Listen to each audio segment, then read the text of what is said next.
ada yang ulangi, ya. ya. Saya ulangi ya. Nah tadi Ustaz sudah sharing ke kita semua, itu haramnya memilih pemimpin yang zalim. Nah, lalu beliau ngasih kita itu dalilnya di dalam Al-Quran dan hadis. Nah, bagian antum sekarang itu ini aja, kalau begitu bagaimana sih dalilnya di dalam Al-Quran sehingga kita itu wajib gitu di dalam Islam itu berpolitik begitu, Kiai. Kan antum kan sangat ini fokus membahas tentang politik Islam. Nah, antum punya waktu nanti sampai inilah 45 menit, Kiai, sampai jam 7 aja. Silakan, tafadhol. Ya. Bismillahirrahmanirrahim. Assalamualaikum warahmatullahi wabarakatuh. Waalaikumsalam. Alhamdulillahi wahdah, sadaqa wa'dah, wa nasara abdah, wa azza jundah, wa hazamal ahzab wahdah. Wassalatu wassalamu ala rasulillah, wa ala alihi wa ashabihi, wa man tabi'ahu wa walah, amma ba'd. Qala Allah Ta'ala fi Qur'anil Karim, a'udzu billahi minasyaitonir rajim. Al-yawma akmaltu lakum dinakum wa atmamtu alaikum nikmati wa raditu lakumul Islam madina.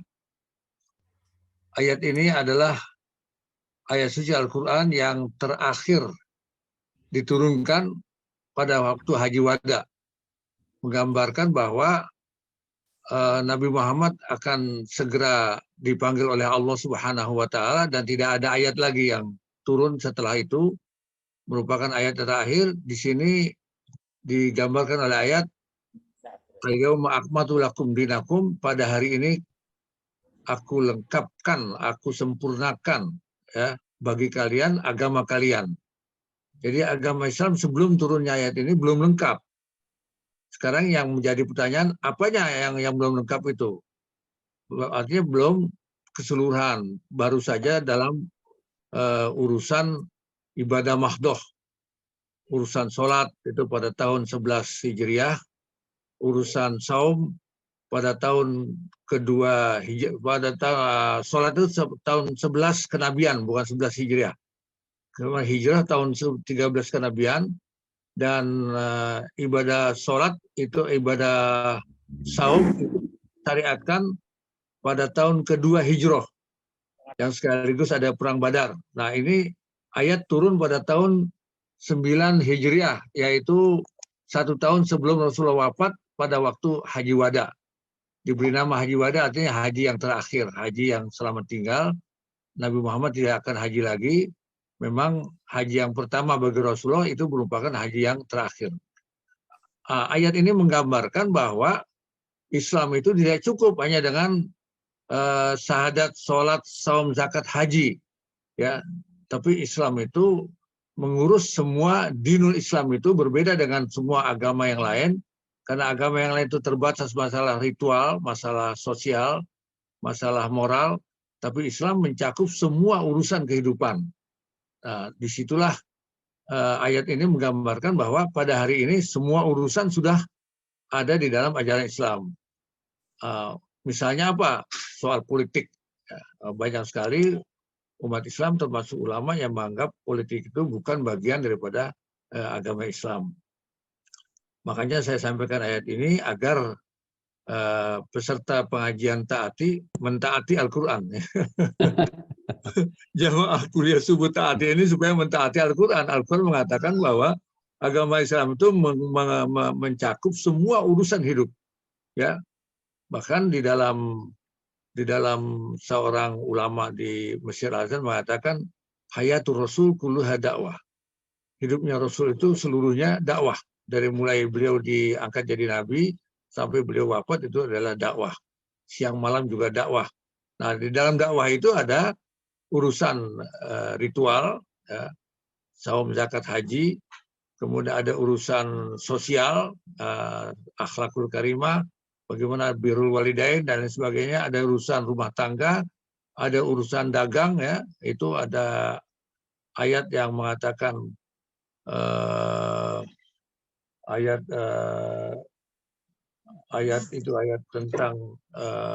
tentang yang berbohong di dalam berdagang, ya. Dagang itu harus sesuai dengan akhlak Islam, tidak boleh berbohong, tidak boleh menipu, mengurangi timbangan, mengurangi meteran, mengurangi ukuran, itu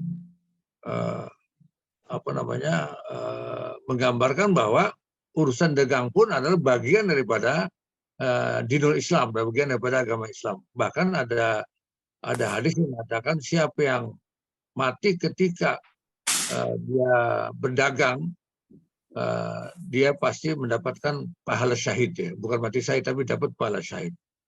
Begitu juga seorang wanita yang nikah secara Islami, kemudian berumah tangga, kemudian hamil 9 bulan lahir, ketika melahirkan dia mati, ajalnya sampai, dia mendapat pahala syahid.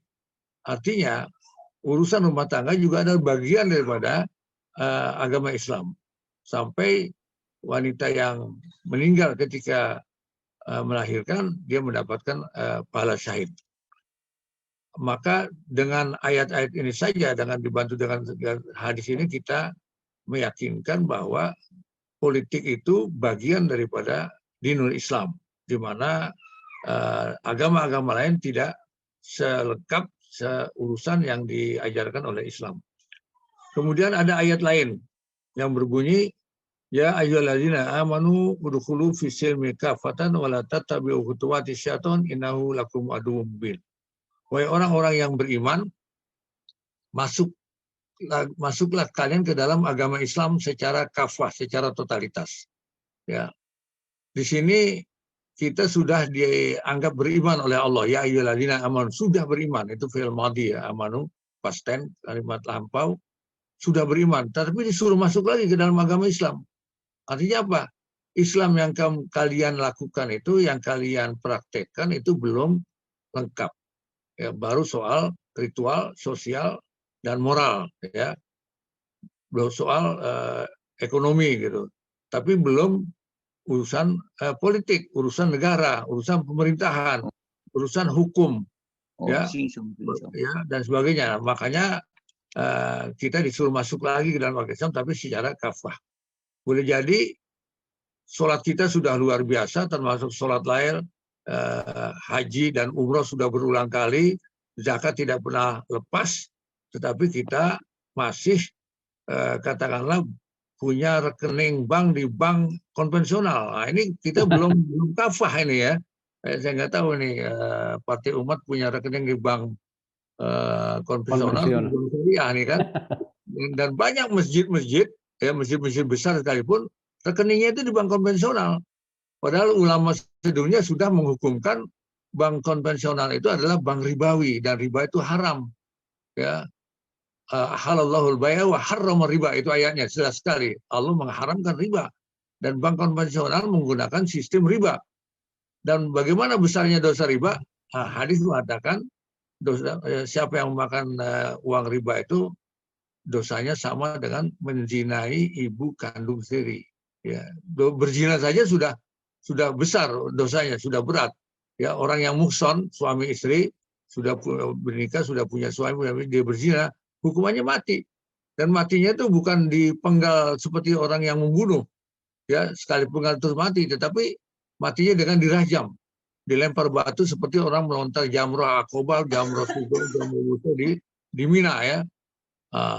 Jadi dosa berzina itu bagi suami istri yang sudah muhson lebih berat daripada dosa membunuh, karena balasannya dia harus dihukum mati juga, tapi dengan cara dilemparin batu sampai mati. 1 hari belum mati, 2 hari, 3 hari sampai mati. Ya, berarti dosa makan uang riba dari bank konvensional itu adalah lebih berat daripada dosa membunuh. Itulah makna kandungan ayat udkhulu fisilmi kafah itu. Kita disuruh masuk lagi ke dalam agama Islam secara kafah, secara totalitas. Termasuk urusan politik, ya. Makanya umat Islam yang tidak mau berpolitik berarti dia belum menjalankan perintah Allah untuk mengkafahkan, mentotalitaskan agamanya. Makanya kalau ada pilpres, ada pemilu, ada pileg, dia golput, dia tidak ikut, berarti dia berdosa. Dia telah meninggalkan kewajiban untuk berpolitik, ya. Kemudian ketika nuntut ilmu, dia hanya nuntut ilmu ilmu agama seperti di pesantren tradisional atau seperti di madrasah-madrasah zaman dulu itu, tidak ada ilmu umumnya, tidak ada ulumul hadisanya, dia berdosa. Karena hadisnya thalabul ilmi faridatun ala kulli muslimin, menuntut ilmu itu fardu ain, ya, atas setiap orang muslim. Jadi di situ thalabul ilmi, ilmu itu tidak dikatakan ulumuddin, ilmu-ilmu agama atau ulumul akhirah, ilmu-ilmu akhirat, tidak. Di situ hanya dikatakan thalabul ilmi, menuntut ilmu. Jadi semua ilmu. Ya, kalau saya berpendapat termasuk ilmu sihir, itu wajib untuk dituntut supaya kita mengerti bagaimana cara mengobati sihir. Walaupun kewajibannya bukan fardu ain, itu fardu kifayah. Ya. Ulumuddin itu fardu ain. Nah, ulumu ghairi ibadah madhah, ilmu-ilmu selain ibadah madhah itu adalah fardu kifayah. Seperti ilmu memandikan mayat, mengkafankan mayat, itu kan ada ilmunya. Ya, menyolatkan mayat, menguburkan mayat. Nah, itu berarti menuntut ilmu tentang mayat, tentang jenazah ini adalah fardu. Cuma bukan fardu ain, fardu kifayah. Seumpama di seluruh Indonesia nggak ada yang ngerti cara menggauli jenazah, berdosa semua kita. Ya, karena ilmu yang fardu kifayah itu tidak ada yang menuntut. Untunglah ada petugas-petugas dari setiap RT yang mengerti tentang memandikan mayat.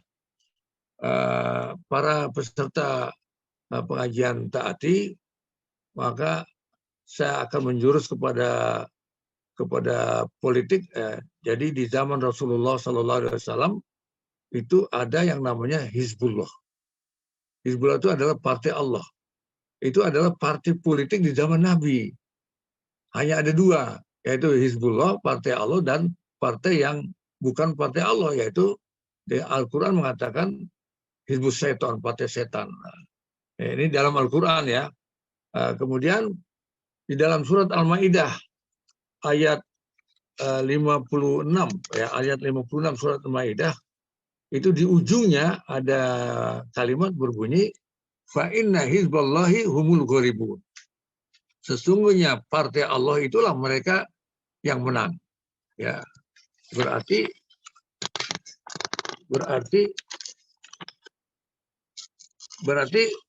kalau partai kita yang sekarang ini Hizbullah masa kini tidak meniru dan tidak mengkopi sifat serta kriteria dan karakter Hizbullah pada zaman Nabi, maka kita bukan Hizbullah, ya. Jadi partai yang melawan Allah. Nah, inilah yang perlu kita pahami dan kita hayati, bahwa 13 tahun di Mekah itu Rasulullah berdakwahnya urusan akidah, urusan keimanan sebagai fondasi daripada agama Islam itu sendiri. Makanya di dalam periode Mekah itu belum ada perintah sholat, baru syahadat. Ya, syahadat itu adalah fondasi, adalah keimanan, ya, adalah tauhid, adalah akidah. Nah, akidah itu kalau di luar Islam itu namanya ideologi, ya. Jadi ideologi itu adalah akidah bikinan manusia, dan akidah adalah ideologi bikinan Tuhan. Nah, ketika kita akan menjadikan diri kita ini seorang muslim kafah, maka kita wajib mempunyai ideologi Islam, ya. Karena tanpa ideologi Islam, tanpa akidah dan tauhid iman yang divisualkan melalui syahadat asyhadu an la ilaha illallah wa asyhadu anna muhammadar rasulullah itu, maka kita tidak bisa mengamalkan atau mempraktekkan ibadah sholat, ibadah zakat, ibadah shaum, ibadah haji. Berarti akidah dan keimanan serta tauhid ini adalah unsur utama daripada program dakwah Rasulullah. Sampai 11 tahun Rasulullah hanya bicara soal ilah, tauhidul uluhiyah. Sampai 11 tahun Rasulullah hanya bicara soal keimanan. Makanya ayatnya pendek-pendek itu. Qul huwallahu ahad. Qul a'udzu birabbin nas. Qul a'udzu birabbil falaq. Tabbat yada abil lahab. Ya, Qul ya ayyuhal kafirun. Tegas-tegas dia, tegas, lugas, pendek, hitam putih. Ya. Qul ya ayyuhal kafirun, hai orang kafir, la abdu ma ta'budun, aku tidak mengibadati apa yang kalian ibadati. Itu adalah identitas daripada umat Islam. Dia sangat hitam putih, ya, toleransi yang terbatas. Makanya kalau partai kita di zaman kini ini, Hizbullah zaman kini ini menjadi partai identitas, dia harus hitam putih itu. Ya, ini haram, ini halal, ini boleh, ini tidak boleh, tidak ada yang mutasabihat, tidak ada yang abu-abu. Nah, disitulah baru setelah 11 tahun turun perintah sholat, berarti ibarat bangunan itu tiangnya, as-sholatu imaduddin, sholat itu tiang agama. Nah, tiangnya itu baru dibangun oleh Allah pada tahun 11 kenabian, yaitu peristiwa Isra Mi'raj. Perintah sholat itu. Sebelum itu, selama 11 tahun tidak ada perintah sholat, tidak ada ibadah ritual, ibadah sosial, ibadah dan lain sebagainya, tidak ibadah mahdoh itu. Nah, maka saya berijtihad dan berkeyakinan bahwa peristiwa hijrah pada tahun 13 kenabian itu adalah gerakan politik pertama di dalam sejarah Islam, di dalam kehidupan Rasulullah SAW. Makanya hijrah itu perintah Allah, ya. Jadi hijrah itu perintah Allah. Gerakan politik ini adalah di bawah perintah Allah, ya, di bawah petunjuk Allah. Maka Nabi Muhammad hijrah.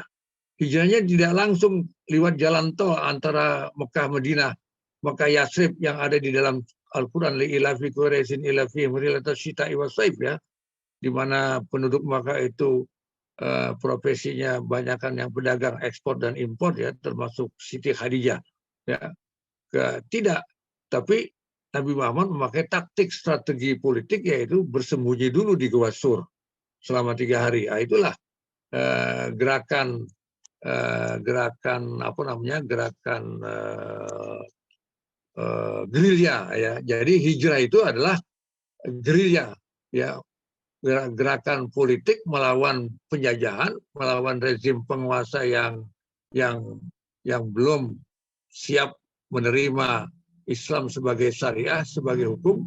Seperti kita ketika dulu sebelum 17 Agustus 45 kita mengadakan gerilya, termasuk 10 November di Surabaya itu adalah perang gerilya, bukan perang resmi daripada tentara suatu negara. Maka Nabi Muhammad itu mengadakan gerakan hijrah, gerakan politik yang sifatnya masih bergerilya. Maka perlu sembunyi dulu di Gua Sur.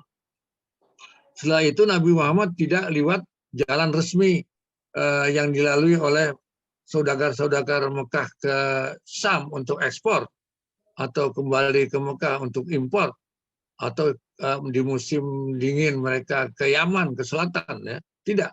Nabi Muhammad lewat jalan tikus, pantai Laut Merah, yang dipandu oleh Abdullah bin Uraikid, yang walaupun namanya Abdullah, dia masih kafir, masih belum Islam.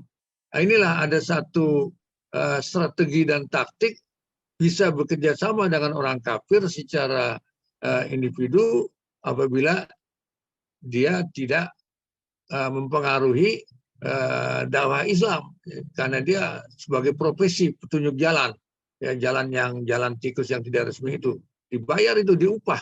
Maka sampailah Rasulullah ke Darul Hijrah Yathrib. Nah, perlu diingat lagi bahwa sebelum sampai ke Yathrib, Nabi Muhammad mampir di satu desa pinggiran kota Yathrib, yaitu desa Kuba. Di situ Rasulullah membangun masjid. Jadi masjid yang pertama kali dibangun dalam sejarah Islam adalah Masjid Kuba. Kalau Masjid Makkah itu sudah ada semenjak zaman Nabi Ibrahim. Kemudian Masjid Al-Aqsa juga demikian. Jadi dalam sejarah Nabi Muhammad, Masjid Kuba itulah masjid yang pertama kali dibangun oleh Nabi Muhammad sendiri dalam sejarah umat Islam. Ini saya sebutkan Mengapa? Untuk kita mengadopsi semangat Rasulullah dalam perjalanan yang sembunyi-sembunyi, dalam hijrah yang kalau ketemu tentara musuh bisa dibunuh, ya darurat, tapi sempat-sempatnya membangun masjid. Nah, ini apa maknanya? Maknanya adalah tidak mungkin Islam itu bisa jaya, bisa menang, bisa memerintah, bisa berkuasa di dalam satu negara kalau dia tidak mengutamakan masjid. Nah, kemudian setelah 3 hari selesai membangun masjid, sehingga turun ayat di situ, la masjidun ussisa ala taqwa, bahwa masjid itu harus dibangun atas dasar takwa. Tidak boleh masjid dibangun atas dasar yang lain, ya. Apakah atas dasar komunisme, liberalisme, sekularisme, dasar Pancasila sekalipun, ya. Makanya banyak sekali masjid-masjid yang dibangun oleh Yayasan Amal Bakti Muslim Pancasila itu saya belum paham betul itu dasarnya apa itu. Apakah dasarnya takwa atau dasarnya politik sekuler yang ingin menyudutkan umat Islam bahwa umat Islam itu tidak Pancasilais dan sebagainya. Sehingga ketika saya mengantar tamu dari Saudi Arabia ke satu tempat, ke Anyer, pulangnya ke sorean, minta berhenti di masjid, kebetulan ada masjid Pancasila. Turun dari mobil dia bilang, ya Khalil, nggak usah cari masjid lainnya. Saya bilang, kenapa? Nggak, cari masjid lain aja. Ternyata saya tanya kenapa, karena itu masjid Pancasila, katanya. Dia nggak mau sholat di masjid Pancasila. Ini kejadian pada saya ketika saya menjadi dai di kedutaan Saudi Arabia itu. Nah, kemudian Nabi Muhammad sampai ke Darul Hijrah, disambut oleh orang-orang Madinah yang kemudian menjadi golongan Ansor.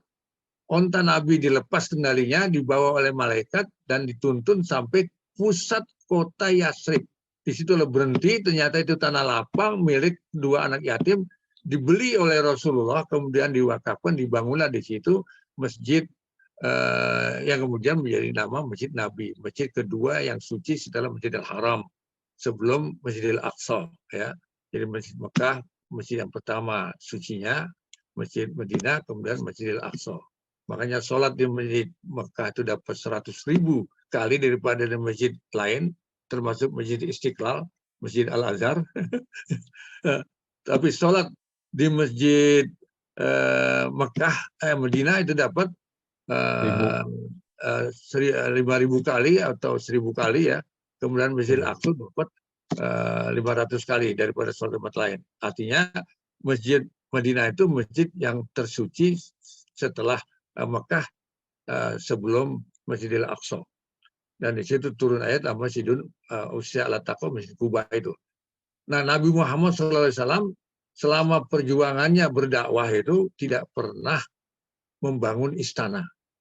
Bahkan rumahnya sangat sederhana dan rumahnya itu nempel dengan masjid Nabi itu.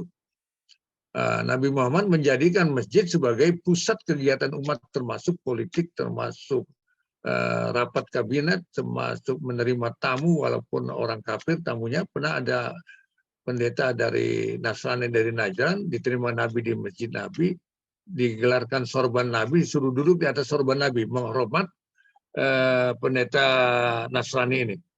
Jadi tidak mungkinlah Islam itu intoleran, Islam itu teroris dan sebagainya, karena Nabi Muhammad itu menerima tamu orang kafir itu dengan sorban yang dipakai di kepala, digelar, disuruh duduk di situ, dan itu di dalam masjid Nabi. Nah, inilah bagian daripada Hizbullah di zaman Rasulullah. Nah, sekarang di zaman kita juga harus punya Hizbullah.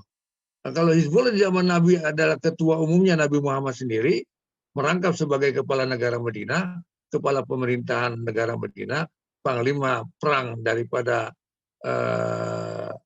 negara Madinah, kemudian semua penduduk penghuni warga negara Madinah ini adalah anggota Hizbullah yang terdiri dari muhajirin dan ansor dan orang-orang yang masuk Islam setelah hijrah itu dari kelompok-kelompok lain.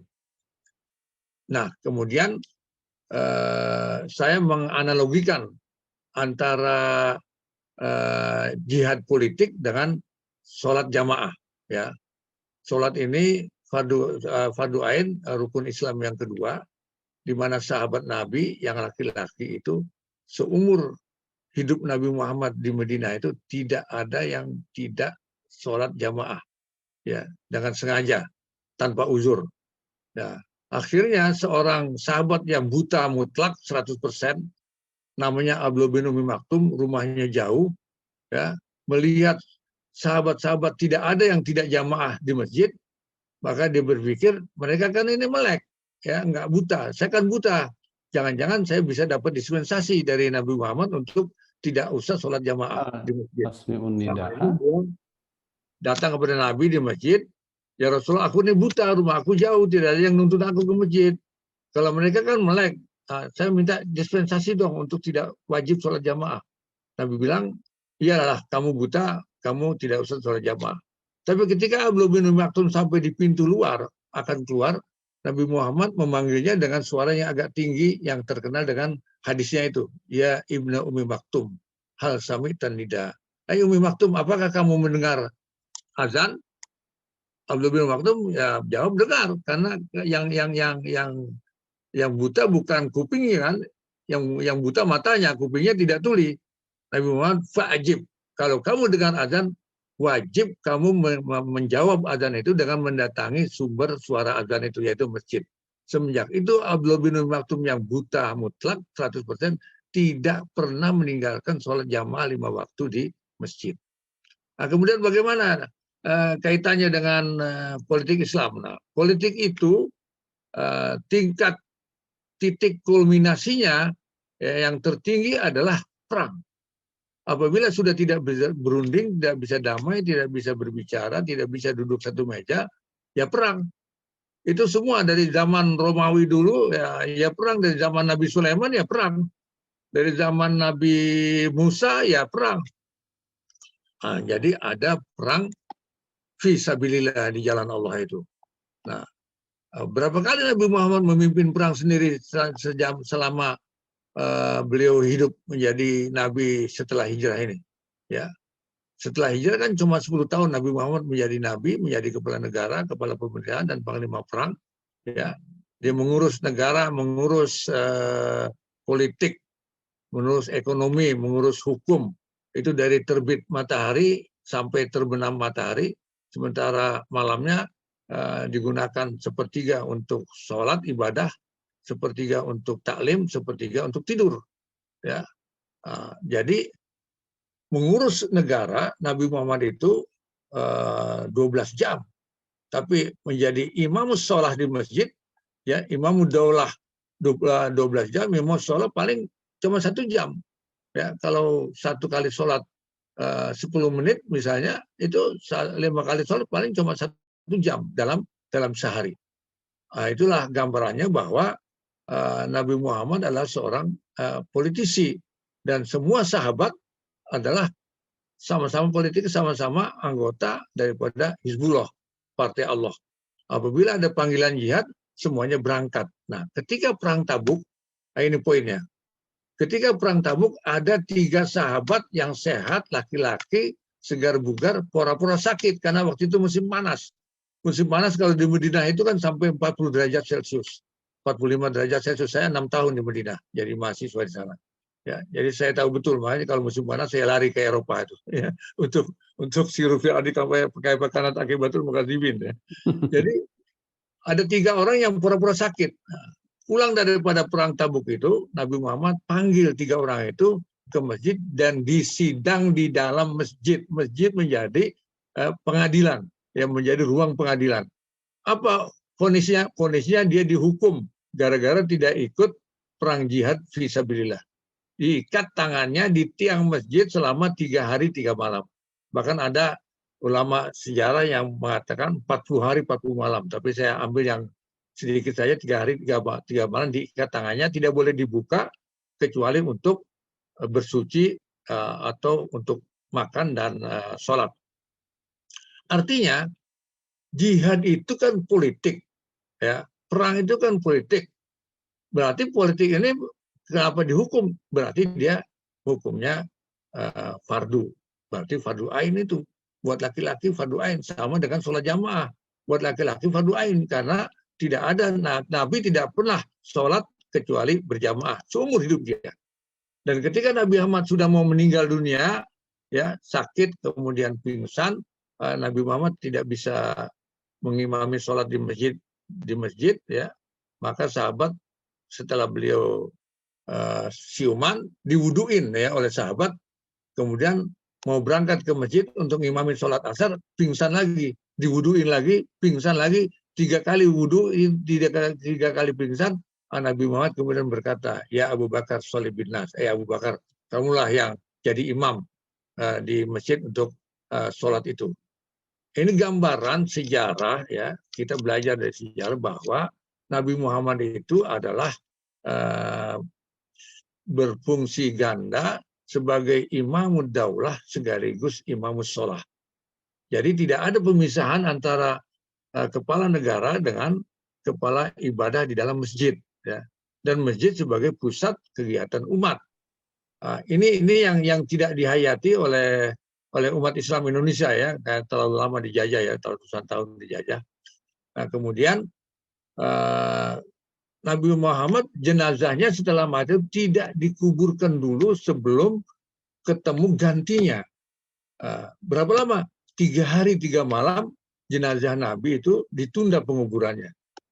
Padahal Nabi punya hadis 4 perkara yang apabila sudah ada harus disegerakan. Ya. Sholat sudah masuk waktu, segera dirikan. Anak gadis sudah dilamar, segera nikahkan.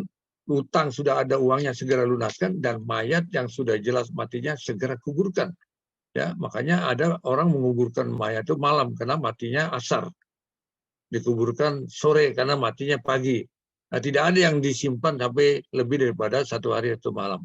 Tapi Nabi Muhammad 3 hari 3 malam ditunda penguburannya.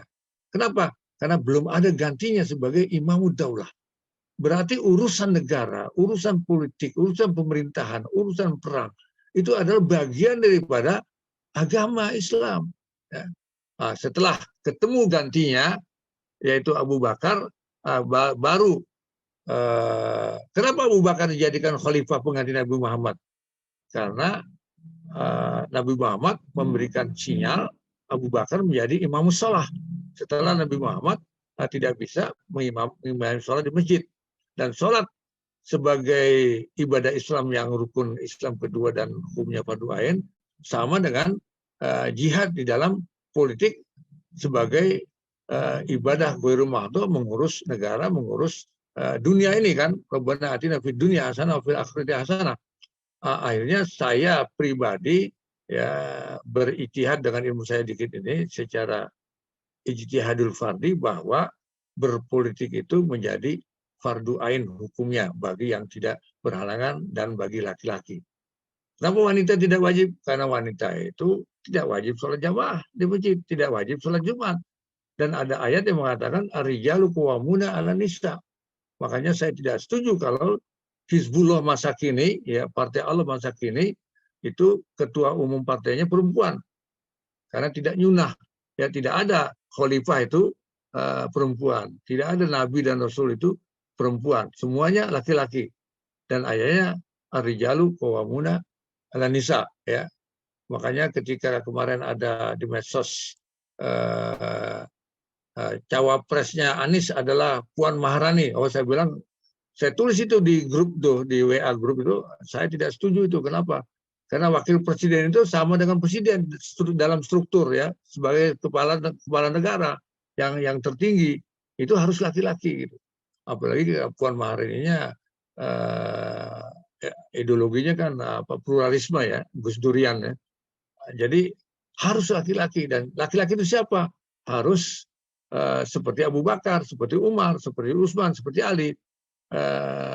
Siapa mereka? Mereka adalah orang yang memahami Islam secara keilmuan, walaupun tidak disebut ulama.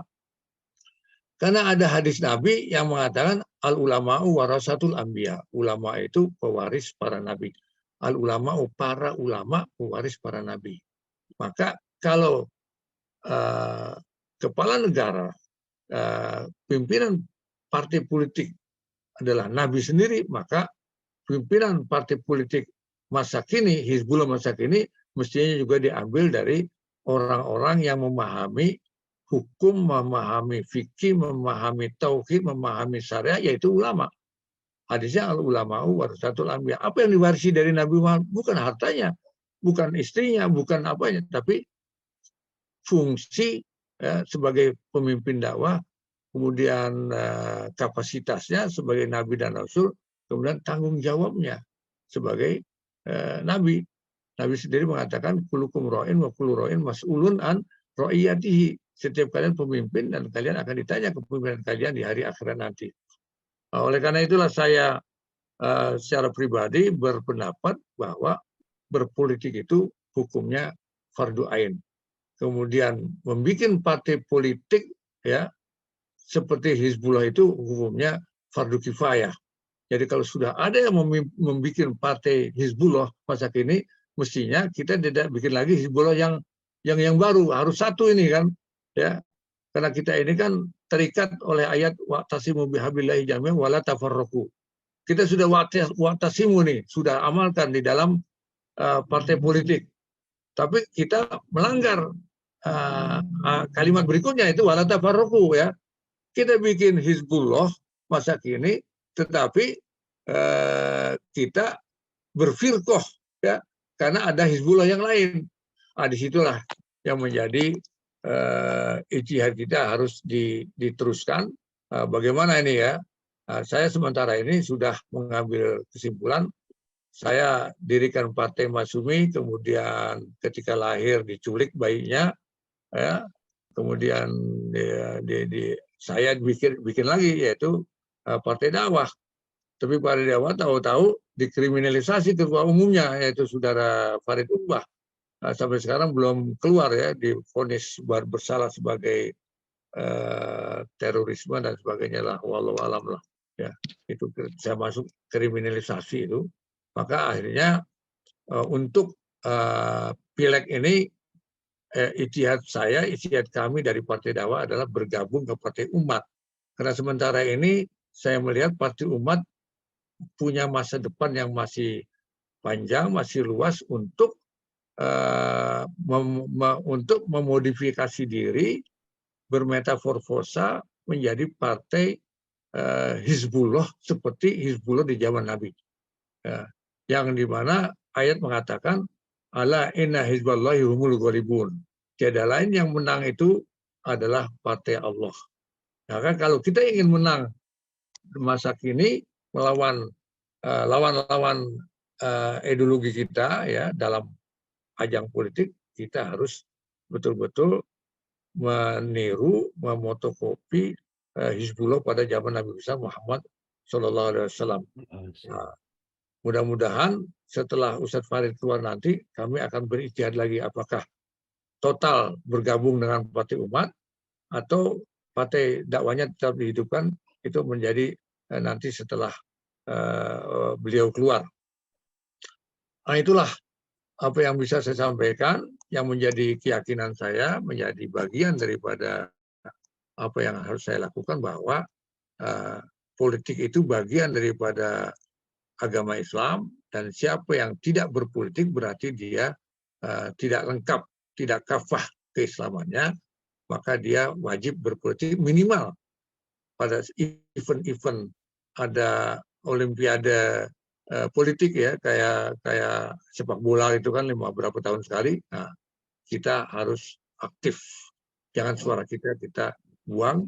Dan bagi umat Islam ya, saya ulangi, bagi yang mengaku Islam, dia aktif di partai-partai sekuler, partai-partai bukan partai Islam, wajib dia hijrah ke partai Islam.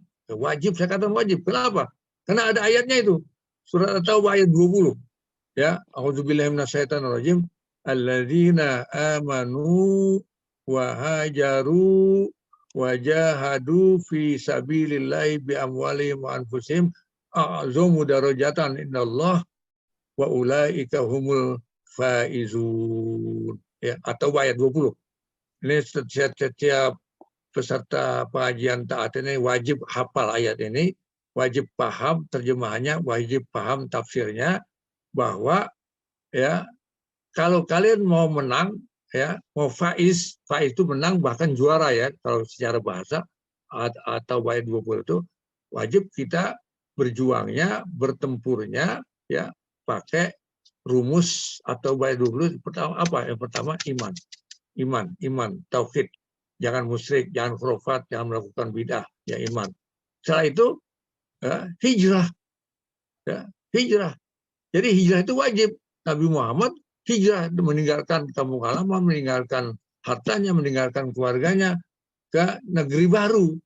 Nah, maka saya katakan tadi, yang masih tinggal di partai-partai yang akidahnya periode Mekah, ya akidah penguasa kan periode Mekah kan syirik ya, dia harus hijrah ya, ke partai yang partai Madinah ya, partai Nabi Muhammad, yang ketua Nabi Muhammad, yaitu dia hijrah dari golongan muhajirin ya, alladzina amanu wa hajaru, kemudian dia harus berjihad. Berjihad itulah aktif di dalam partai ya, ikut pileg dan sebagainya, ya bi amwalihim wa anfusihim, di jalan Allah ya, dalam rangka kepentingan Islam. Kita dirikan partai ini niatnya bukan untuk harta tahta wanita, tapi untuk Islam dan umat Islam ya, mencari ridho Allah ya. Makanya saya katakan partai Islam itu adalah partai yang syar'i kafah ya. Jadi kalau ada pengurus partai yang istrinya belum berjilbab, itu partainya belum partai Islam, itu masih partai sekuler itu ya. Kalau ada partai Islam yang pengurus yang rokok misalnya, itu belum partai Islam. Kenapa? Karena rokok itu diharamkan ya. Ini di partai umat ada yang ngerokok ini Pak Bunya nih. Banyak perempuan juga pada merokok di partai umat. Setuju tuh Pak Ustaz. Majelis Ulama, kemudian ulama sedunia itu mengharamkan rokok itu kan. Di samping rokok itu mengandung ratusan racun, rokok itu tabzir kan. Nah, tabzir itu hukumnya kan haram juga kan. Haram. Innal mubadzirina kanu ikhwana syayatin ya, itu saudara kandungnya setan itu orang yang merokok itu. Ya. Jadi kalau saudara kandung setan, ibunya siapa? Ibunya kuntilanak gitu, bapaknya genderuwo, nenek moyangnya iblis gitu. Makanya berhentilah merokok lah. Rokok itu kan membuat kaya oligarki kan. Ya, rokok gudang garam, makan rokok jarum itu kan yang terkaya di Indonesia ini kan, gara-gara umat Islam merokok. Coba umat Islam berhenti ngerokok, puasa sebulan aja merokok. Itu bilang Kik Wan Gi yang PDIP itu, yang Cina itu bilang, kalau umat Islam berhenti ngerokok 1 bulan, puasa seperti puasa Ramadan, itu bangkrut semua. Ya, urusan rokok itu, maka oligarki ini jadi tinggal 7 dari 9 itu. Nah, itu yang bisa saya sampaikan, bahwa berpolitik itu wajib, maka kita harus aktif. Kemudian menjadi pengurus dan partai Islam yang syar'i dan kafah itu seperti Hizbullah zaman Nabi, itu fardu kifayah. Nah, kita sekarang akan menjalankan fardu kifayah, dan saya sendiri umur sudah 76 tahun, masih maulah kalau tidak di depan banget gitu ya, di belakang-belakang itu. Tapi kalau jadi pengurus, jadi apa, mungkin sudah tidak mengizinkan dari sisi fisik dan kekuatan berpikir. Sampai di sini, terima kasih atas perhatiannya. Billahi taufiq wal hidayah. Wassalamualaikum warahmatullahi wabarakatuh. Waalaikumsalam warahmatullahi wabarakatuh. Syukran jazilan Kiai Holil atas pencerahannya yang luar biasa untuk kader-kader kita, Kiai. Jadi alhamdulillah, mudah-mudahan nanti ini kelihatannya perlu dilanjutkan ini Kiai Holil, pengajiannya dengan antum narasumbernya. Mungkin nanti 2 dulu ya, ngerti ya. Jadi kalau antum ada waktu nanti mesti dilanjutkan ini Kiai, ya, untuk politik Islam, biar kita ini para pengurus gitu ya mendapatkan Bagian kedua.